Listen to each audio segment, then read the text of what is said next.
सांगवाला जब video conference के लिए चला गया तब यू सॉन्ग शाओ से मिलने आ गया। तो फिर सांगवाला अपना काम खत्म करके यू को ढूंढने आ गया। वो सॉन्ग शाओ के वार्ड में पहुंचते ही जोर से यू का नाम चिल्लाता है और कहता है कि तुम जब वार्ड छोड़ के बाहर गई तब तुमने मुझे बताया क्यों नहीं। यू तुरंत ही उठने लगा क्योंकि तुम मीटिंग में थे इसलिए। सांगवाला जैसे चारों ओर यू को भाग भाग के ढूंढ रहा हो वैसा दिख रहा था। सांग शाओ भी समझ गया कि इन लोगों को जाने दो। तो फिर वो बहुत थक गया हो वैसा दिखाता है कि सुबह सुबह गिटार सिखा कर मैं बहुत ज्यादा थक गया हूँ, अब मैं सोना चाहता हूँ। शाओ यू तुम भी जाके आराम करो। तो फिर यू कहता है कि अच्छा ठीक है, मैं बाद में आपसे मिलने आऊंगा। फिर रास्ते में यू ने सांगवाला को बता दिया कि वो लुओ चिंग से मिला था। सांगवाला उसे पूछता है कि उसने तुम्हें क्या कहा। ज्यादा कुछ नहीं, बस उसने कहा कि वो यहाँ पे आए थे, वो मैं अंकल शाओ को ना बताऊं। यू ने लुओ चिंग को ये प्रॉमिस किया था कि वो सॉन्ग शाओ को नहीं बताएगा, लेकिन उसने ये प्रॉमिस थोड़ी किया था कि मैं दूसरों को नहीं बताऊंगा। ये सुन के सांगवाला कहता है वो भी नौटंकीबाज है। यू हंसता है और मन में बोलता है कि ये बात तो उसने सही कही। फिर 2 दिनों के बाद यू अपना बॉडी चेकअप करवा के फिर से अपने वार्ड में वापस जा रहा था।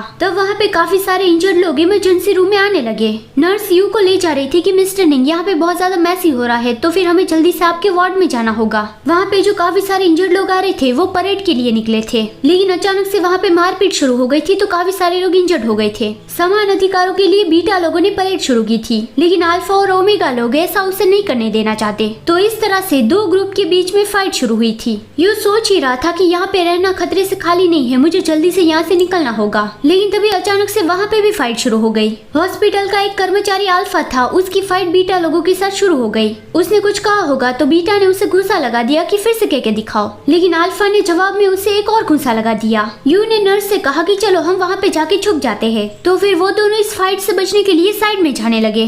वहाँ फाइट में एक बीटा के हाथ में जो बैनर था उसने वो अल्फा को मार दिया। अल्फा ने चेयर उठाई और वो उससे बीटा को मारने लगा, लेकिन एक बीटा ने उसे रोक लिया और दूसरा बीटा उसे मारने जा रहा था। लेकिन अल्फा ने कैसे भी करके वो चेयर दूसरे बीटा की ओर फेंकी, लेकिन वो दूसरा बीटा साइड में हट गया और वो चेयर उड़ती हुई सीधा यू और उस नर्स की ओर आई। वो दोनों तो बहुत ज्यादा डर गए, लेकिन वो चेयर नीचे गिर पड़ी। उन लोगों को नहीं लगी क्योंकि वहाँ पे सांगवाला आ गया था, उसने वो चेयर यू को नहीं लगने दी। जिस अल्फा ने चेयर फेंकी थी उसे सांगवाला ने किक लगा दी। यू तो देखता रह गया कि आखिर कौन आ गया है। सांगवाला कहता है क्या ये आदमी पागल हो गया है, एक पेशेंट की और वो ऐसे कैसे चेयर फेंक सकता है। और फिर वो उस दोनों बीटा की धुलाई करने लगा और कहा कि क्या हॉस्पिटल फाइट करने की जगह है। वो उसे पीटे ही जा रहा था। तो फिर यू उसे रोकने जाना चाहता था कि सांगवाला ऐसा मत करो, लेकिन नर्स ने उसे रोक लिया कि मिस्टर निंग वहाँ पे मत जाइए। सांगवाला ने भी देखा कि यू उसे रोक रहा है तो फिर वो रुक गया। वहाँ पे कॉप्स आ गए थे और धीरे धीरे करके सिचुएशन कंट्रोल में आ रही थी। वो यू के पास गया और उसका फेस टच करने वाला था,